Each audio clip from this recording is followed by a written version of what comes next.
the best a man can get. Hi, everyone, and welcome to First Things First. I'm Jenna Wolf. That's the Hall of Famer, Chris Carter.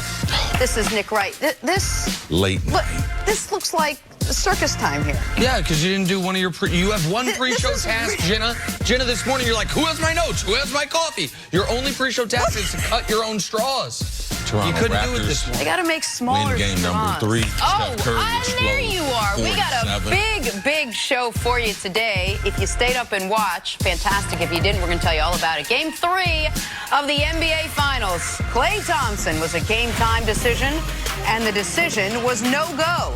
That meant the brunt of the work fell on the shoulders of one Steph Curry, and he delivered 47 points in this one. But those 47, as impressive as they were, weren't enough as Toronto wins at 123-109.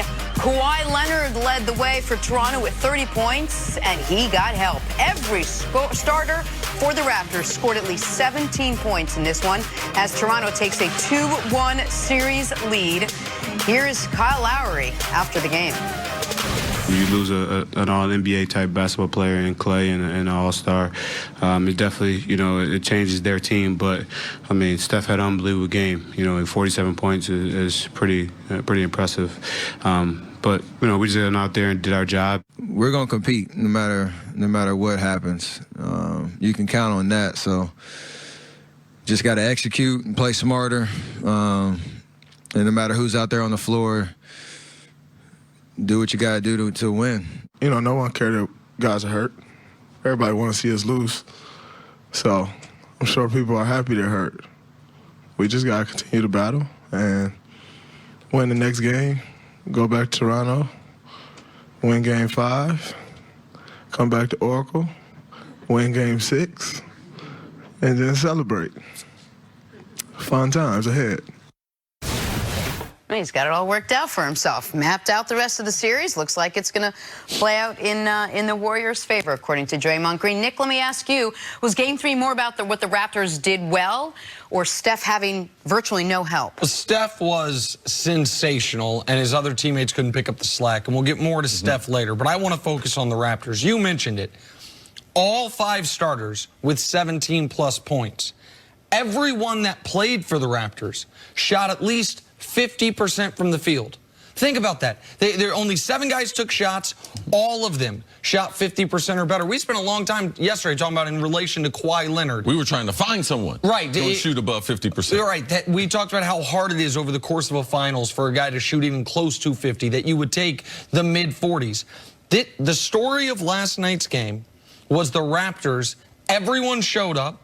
Everyone did their job. They won every single quarter, and multiple times Oracle was roaring as if the Warriors had the lead because they had cut it to single digits. And there were 4 separate occasions in that second half where the Warriors cut it to 7 and were a possession away from being a possession away. And every time the Toronto Raptors responded with a mini flurry of their own to keep the Warriors just out of arm's reach, because Toronto knew and Golden State knew and that crowd knew what we were discussing before the show. Toronto couldn't win the series last night, but they could have lost it. Yes. If Toronto had lost that game with no Klay, no KD, no Looney, Boogie being as limited as he was, then the Warriors are what, minus 500 favorites this morning? They feel great about where they are. And so Toronto, if it would have gotten to 4, I think you would have seen some nerves. You would have seen some, oh, wait, are we going to blow this? Because they had been in control the whole game. They kept them just out of arm's reach, and Kawhi was the best Raptor, but every other Raptor did their job and did it the best they've done this series. But I'll ask you, CC, the same thing I asked Nick. Was that about how well the Raptors were playing, or was it because the Warriors didn't really have anyone to defend them? Well, let's go back to game number 2. Why did the Raptors lose that game? Not only that third quarter where they couldn't score, couldn't make a bucket at the beginning of that third quarter, they couldn't make open shots. I told you guys yesterday, if the Raptors get the same shots that they got in game number 1, which they won, game number 2, shots they didn't make, I said that they would be happy the rest of the series. Those are open shots. NBA players are going to make those shots, and that's what Toronto did. So for me, it's about them being able to make the shots. I didn't think Golden State was going to be able to win this game without Clay. They had a sensational effort led by Steph Curry. I mean, a record-breaking performance there. The effort was there, but when you can't score the basketball in the NBA playoffs against a quality team, which they're playing in Toronto, they ran out of people. And last night, you could see it. They were challenged outside of Steph Curry to be able to find someone to be able to score the basketball. So we mentioned Klay Thompson actually did not play last night. They're going to wait and see what he can do in Game 4. What did they miss more from Klay last night? Was it his offense or his defense? Going into the game, I would have said they're going to miss his offense more than anything else. Going into the game, the reason that I said I will bet the Raptors that the Warriors cannot win without Klay is because I didn't think they'd be able to score enough. They scored 109 points in Game 1. They scored 109 points in Game 2. They scored 109 points last night. To me, where they truly missed Klay because Steph carried such a load on offense, yeah, they would have liked Klay shooting. 6 of 22 from 3 for non-Steph Warriors.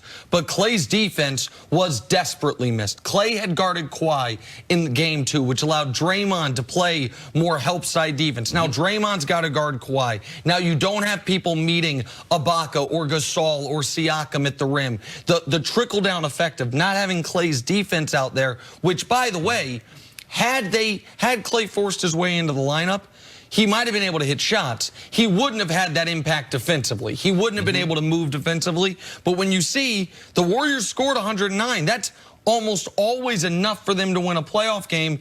It's the allowing 123. So I think they actually, oddly enough, missed his defense more than anything last night. I'm going to go on the offensive side because we saw the other players struggle. We saw them continuing to be left alone. Draymond Green early in the game, first shot he took, they dared him to take it from the three-point line. Shot an air ball. So for me, I believe on the offensive end, because Draymond doesn't take that shot, he resets the offense, allows himself to get a better shot. Iguodala, he struggled. He made a couple shots, but he still struggled. He has no intermediate game. So on the offensive end, when they tried to clamp down on Steph, but when Steph got gassed, and there were a couple times that they could use someone else to either bring the ball up, half court, and someone to be able to knock down a shot. To me, Klay is a spectacular player on the offensive end. Last night, you could see how much they missed him, the lack of spacing, and just the lack of offensive confidence that the rest of the Warriors are that they don't have. And from a scoring standpoint, to your point, C,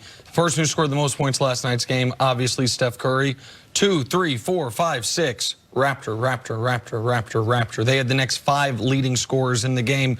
Team effort led by Kawhi on that side, and it squandered one of the greatest Steph Curry games I've ever seen. 47 points out of Steph Curry. Not enough, though, as the Warriors lose to Toronto. Raptors up now 2-1 in the series. Coming up, what did last night teach us about LeBron James? That's next on FS1, and you can always check us out on the Fox Sports channel on SiriusXM. We will be right back.